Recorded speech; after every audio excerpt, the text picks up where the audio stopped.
ఆర్టీసీలో త్వరలో ఎలక్ట్రికల్ బస్సులు ప్రవేశపెట్టనున్నట్లు రవాణా శాఖ మంత్రి రాంప్రసాద్ రెడ్డి ప్రకటించారు. ప్రయాణికులకు మెరుగైన సేవలు అందించేందుకు ఆర్టీసీ కృషి చేస్తోందన్నారు. విశాఖ ద్వారకా బస్ స్టేషన్లో door to door cargo services కు సంబంధించిన కరపత్రాన్ని మంత్రి విడుదల చేశారు. గత 5 ఏళ్లలో ఆర్టీసీ అనేక ఇబ్బందులు ఎదుర్కొందని, వాటిని అధిగమించి సంస్థను ముందుకు తీసుకెళ్లేందుకు కృషి చేస్తున్నట్లు మంత్రి రాంప్రసాద్ రెడ్డి పేర్కొన్నారు.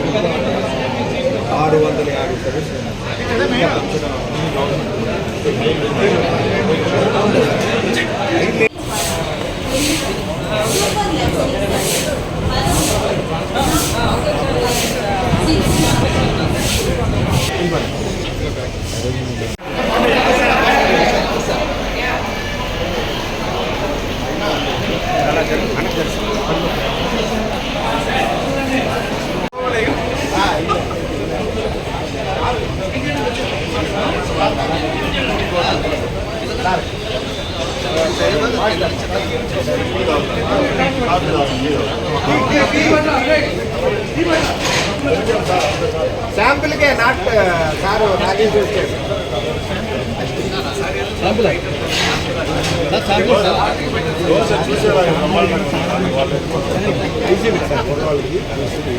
అందరికీ నమస్కారం. ఈ కార్యక్రమంలో పాల్గొన్న ఆర్టీసీ యాజమాన్యానికి, ఇక్కడికి విచ్చేసిన ప్రయాణికులకు, పాత్రికేయ మిత్రులకు, ప్రతి ఒక్కరికి ఈ మహోత్సవంలో ధన్యవాదాలు తెలియజేసుకుంటున్నా. ముఖ్యంగా ఈరోజు ఏపీఎస్ఆర్టీసీలో భాగంగా అయిన కార్గో సర్వీసెస్ ఏదైతే ఉందో దాన్ని ప్రజలకు అందుబాటులో తెచ్చే విధంగా, ఇంకా సంపూర్ణంగా ప్రజల పక్షాన పనిచేసే విధంగా ఈరోజు డోర్ టు డోర్ డెలివరీ సర్వీస్ను ఇక్కడ వైజాగ్ ద్వారకా టెర్మినల్లో ప్రారంభించడం జరిగింది. ముఖ్యంగా ప్రతి ఒక్కరికి తెలుసు, ఆంధ్ర రాష్ట్రంలోనే ఏపీఎస్ఆర్టీసీకి ప్రజలకు ఒక విడదీయని అనుబంధం ఉంది. కుగ్రామాల నుంచి పట్టణాల వరకు పేద ప్రజల కోసం, అలాగే ఎవరైతే విద్యార్థులు అలాగే మన వృద్ధులకైతేనే ప్రతి ఒక్కరికి సేవలు అందించే మొట్టమొదటి సిస్టంలో ఏపీఎస్ఆర్టీసీ ముందంజలో ఉంటుంది.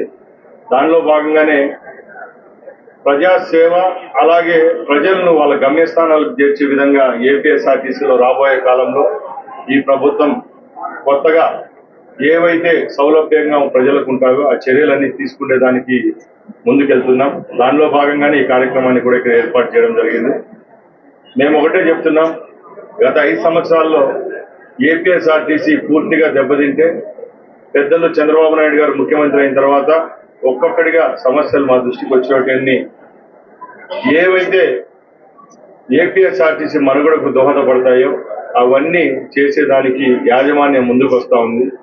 దానిలో భాగంగానే గత 2 రోజుల ముందే చాలా సంవత్సరాలుగా పెండింగ్ ఉన్న ఏదైతే సమస్య నైట్ అలవెన్స్ ఉంటుందో దాన్ని కూడా ఒక జీవో తీసుకుని వచ్చి కార్మిక సోదరులు, డ్రైవర్స్ కు మంచి చేసే విధంగా చర్యలు తీసుకున్నామంటే అదంతా ఈ ప్రభుత్వం ఘనత అని తెలియజేసుకుంటున్నాం. ముఖ్యంగా నా మాటల్లో చెప్పాలంటే, ఒక సంస్థ మనుగడ ఉండాలంటే దాంట్లో ఏపీఎస్ఆర్టీసీ దాంట్లో ప్రయాణికుడు అలాగే కార్మికుడు 2 కన్ను లాంటి వాళ్ళు. ఎప్పుడైతే కార్మికుడు సంతోషంగా ఉంటే అప్పుడే ఆ సంస్థకు మనుగడ ఉంటుంది. ఆ సంస్థల్లో పనిచేసే వాళ్ళు బాగుంటేనే ఎవరైతే ప్రయాణికుడు ఉంటారో వాళ్ళ గమ్యస్థానానికి చేర్చేదానికి కూడా భద్రత, నిబద్ధత కూడా ఉంటుంది. కాబట్టి ఎప్పుడు మేము ఈ సంస్థను కాపాడుకుంటాం. ఇక్కడున్న ప్రయాణికులకు ప్రయారిటీ ఉంటుంది. ముందులాగా బస్ స్టేషన్లు రాబోయే కాలంలో ఉండవు. పెద్దల ముఖ్యమంత్రి గారు ప్రతి ఒక్క మీటింగ్ లో చెప్తా వస్తున్నారు, భారతదేశంలో అగ్రగామిగా మన రవాణా సంస్థను తీర్చిదిద్దే విధంగా చర్యలు తీసుకుంటున్నాం. ముఖ్యంగా బస్సుల కొరత చాలా ఉందని చాలా మంది మా దృష్టికి తీసుకొని రావడం జరిగింది. దానిపై స్పందించిన గౌరవ ముఖ్యమంత్రి వర్యులు 2-3 మీటింగ్లలో కూడా చెప్పడం జరిగింది. రాష్ట్రంలో రాబోయే కాలంలో విద్యుత్తో నడిచే బస్సులను కూడా ప్రవేశపెట్టేదానికి మా రవాణా సంస్థ చర్యలు తీసుకుంటా ఉంది. అప్పటికి ఈ సమస్యలు ఉండవు ప్రయాణికులకు. అలాగే మేము రక్షణ విషయంలో కూడా ముందు జరిగిన చిన్న పొరపాటును కూడా బేరీజు వేసుకొని ప్రయాణికుడి యొక్క భద్రత ముఖ్యంగా ఒక కొలబద్దగా పెట్టుకొని రాబోయే కాలంలో కూడా పనిచేస్తాం. అలాగే మన రాష్ట్రంలో గత 6 నెలల్లోనే సుమారు ఈ ప్రభుత్వం ఏర్పాటైన తర్వాత 700 బస్సులను కూడా కొత్త బస్సులను రోడ్డుపైకి తేవడం జరిగింది. ఇంకా ఒక 550 బస్సులను కూడా అతి త్వరలోనే ఏపీఎస్ఆర్టీసీలో చేర్చడానికి సిద్ధమవుతున్నాం. ముఖ్యంగా ఈరోజు రవాణా శాఖ పరంగా చెప్పాలంటే ఆటోలు అలాగే ప్రైవేట్ వాహనాల దాటికి ఇప్పటికి కూడా ఏపీఎస్ఆర్టీసీ ముందంజలో ఉందంటే ఇక్కడ ఉన్న రాష్ట్రంలో ఉన్న ప్రజల యొక్క ఆదరణ ఇప్పటికీ ఏపీఎస్ఆర్టీసీ మీద తగ్గలేదు.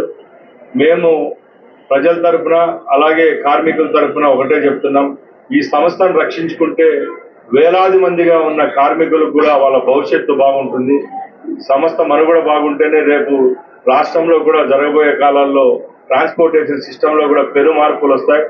అలాగే రాబోయే కాలంలో తప్పకుండా ఏపీఎస్ఆర్టీసీని అగ్రగామిగా తీర్చిదిద్దే విషయంలో మా యాజమాన్యం అయితేనేమో రాష్ట్ర ప్రభుత్వం ముందుకెళ్తుందని గర్వంగా తెలియజేసుకుంటూ సెలవు తీసుకుంటున్నా.